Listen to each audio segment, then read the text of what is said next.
दिवाळी परंपरा आणि समृद्धीचा उत्सव। दिवाळी आली की घरात साफसफाई, गोडधोड, नवे कपडे, रांगोळी आणि दिव्यांचा उजेड।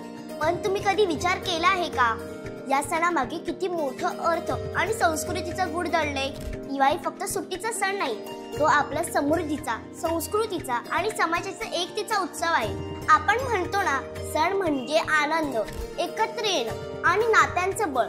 पण या सणामागे आपली संस्कृती आणि समाजाची अर्थव्यवस्था दोन्ही दडलेली असते। ते कसं जाणून घेऊया ह्या दिवाळी स्पेशल भागात। पण त्याआधी काय करायचे ते तुम्हाला माहिती आहे ना? अहो, लगेच सबस्क्राइब करा आणि घंटा वाजवा। नमस्कार, मी दुर्वा आणि आपण पाहत आहात कलाकार प्रस्तुत सण दिवाळीचा ठेवा संस्कृतीचा पर्व दुसरे।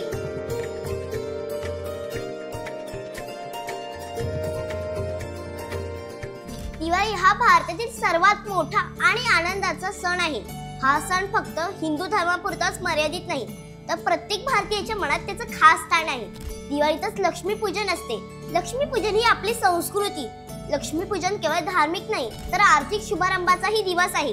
अनेक व्यवसाय आणि व्यापारासाठी लक्ष्मीपूजनाची रात्र ही नवीन आर्थिक वर्षाची औपचारिक सुरुवात असते।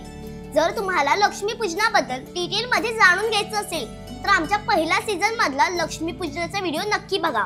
मराठी आणि इंग्रजी दोन्ही भाषेत उपलब्ध आहे। काळानुरूप सण हे केवळ परंपरेपुरतेच मर्यादित राहिले नाहीत, तर त्याच्यामुळे लोकांना रोजगाराच्या अनेक संधी उपलब्ध झाल्या, भरभराट झाली। वेगवेगळे उद्योगधंदे या सणामुळे चालू होतात। दिवाळी हा सण सर्वात मोठा व्यापार आणि रोजगार निर्मितीचा काळ आहे। पारंपरिक आणि आधुनिक अशा शेकडो उद्योगांना या काळात भरघोस उत्पन्न मिळते। दिवाळीच्या दिवसांमध्ये घराघरात नवीन उत्साह असतो। घराची साफसफाई केली जाते, भिंतींना रंग दिला जातो, नवं काही खरेदी केलं जातं। कंदील, पणत्या, मिठाई, कपडे या सर्व गोष्टींमागे एक मोठं अर्थचक्र फिरत असतं। दिवाळी हा दिव्यांचा सण। आपण ज्या पणत्या लावतो ना, त्या पणत्या बनवण्याच्या उद्योगातून बऱ्याच महिलांचं जीवन समृद्ध झालंय। हा उच्च मागणी, कमी खर्च आणि स्थानिक रोजगार निर्मिती करणारा फायदेशीर व्यवसाय आहे। कारागीर पणत्या तयार करतात, महिलांच्या हाती फुलांच्या तोरणाची विक्री होते, दुकानदारांची विक्री वाढते, रांगोळीची विक्री होते। त्यात रांगोळी काढणाऱ्या कलाकारांना पण फार डिमांड असते। शेतकऱ्यांची पिकं बाजारात मोठ्या प्रमाणात विकली जातात।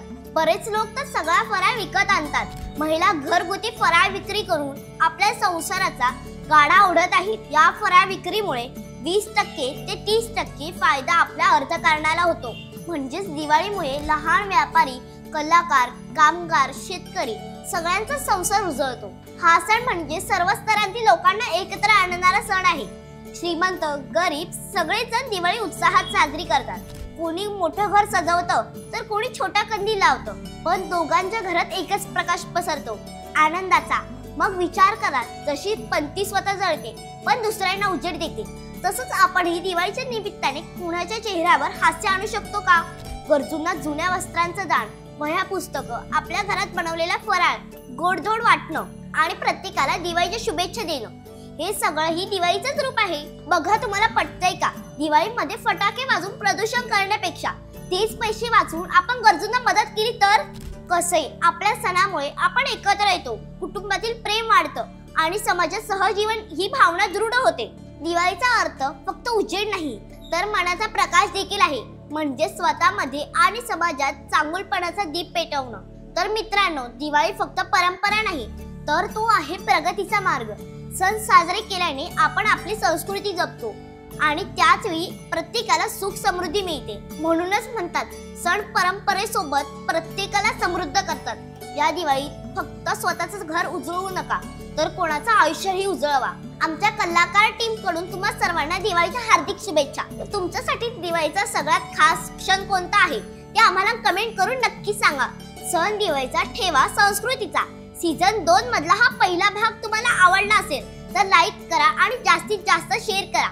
अशाच सुंदर परंपरांबद्दल आणि भारतीय सणांबद्दल अधिक जाणून घ्यायचं असेल तर आमच्या कलाकार चॅनलला सबस्क्राइब करायला विसरू नका। इंस्टाग्राम, फेसबुक पेजला सुद्धा फॉलो करा। भेटूया पुढच्या भागात। शुभ दीपावली।